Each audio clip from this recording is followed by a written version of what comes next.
Over the last few years, I've received roughly 1 billion comments asking me to rank the Shrek franchise. So today I'm gonna stop and rank all 5 Shrek films from the worst to the best.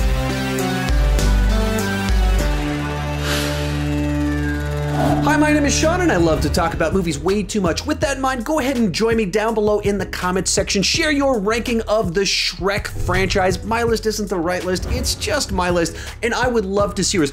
And just as a point of reference, I didn't grow up watching the Shrek films. I've seen little bits and pieces here and there over the years, but this was really the first time I've ever sat down and watched through the Shrek movie. So this was essentially a first viewing. That's the perspective under which I am ranking them. One more thing before we get started. People ask me all the time, where do I get my posters, my Funkos, and what equipment do I use? There's a link down below in the description that'll take you to a place where you can find out a list of all of them as well as where you can get them.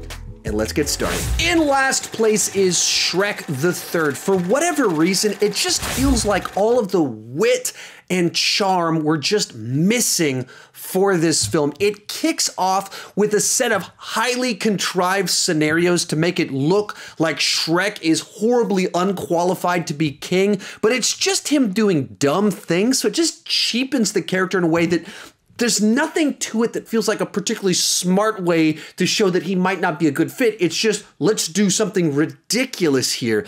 Bringing back Prince Charming to be the villain once again comes off surprisingly bland and uninspired. Like they just wanted to repeat something that worked before, so they brought him back and just made him more and more evil rather than coming up with a good motivation or a good plot to justify heading in this direction. And then they bring the idea of King Arthur into the mix, which on paper should be a really good extension of this franchise, but they once again didn't have that twist on it that this franchise is so known for, is finding clever twists on common fairy tale stories. This is just like, let's make him just this high school kid that's not popular.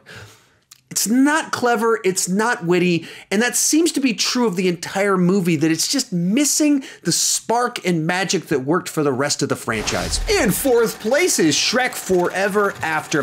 Now this one is a mixed bag for me. In the main plot line about this timeline where what if Shrek never existed, what would things look like?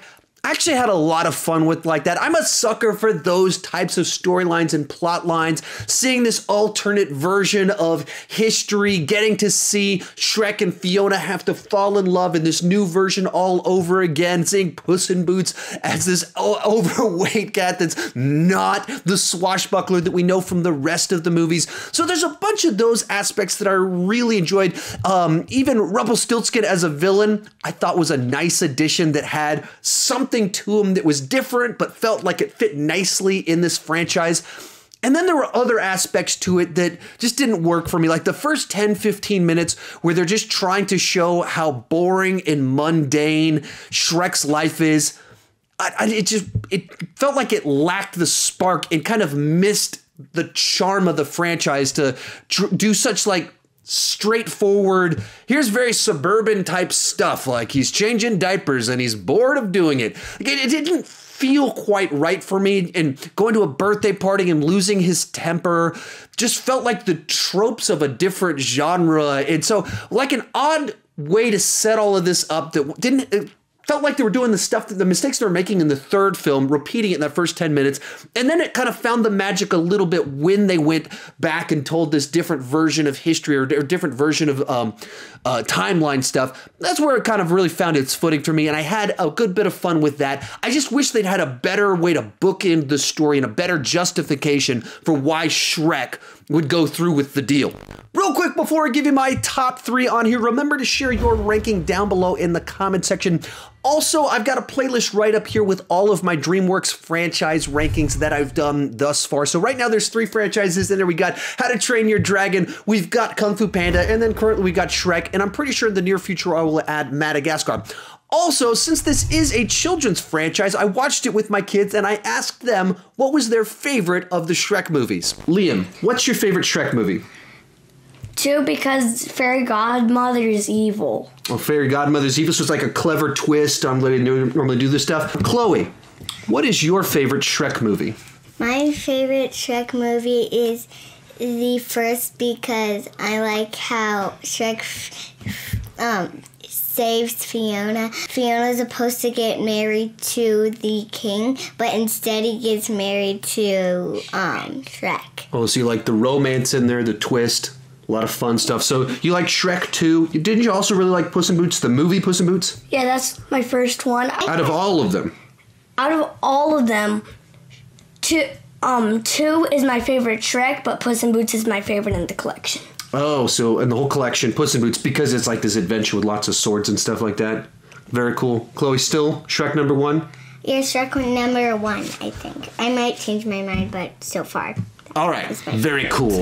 In third place is Puss in Boots, a really fun spin-off of the Shrek franchise where they took this scene-stealing side character, put him front and center, and it's a character that by his nature, I think lends himself for his own spin-off that can feel like it has its own vibe to it while taking the wit and the twists and turns on fairy tales and go in a different direction with them. In the case of this one, you team up Puss in Boots with Humpty Dumpty, which who would have thought that would ever work for a movie? But they find a way to tell a story that actually has a lot of like commentary on friendship, betrayal, misunderstandings, miscommunications, jealousy, all of that stuff that leads to an adventure. It really does work as a spin-off of Shrek as well as its own standalone story. If you haven't seen the Shrek movies, adding Salma Hayek in as kind of this competing bandit to Puss in Boots was a wonderful little twist and turn to add into the mix.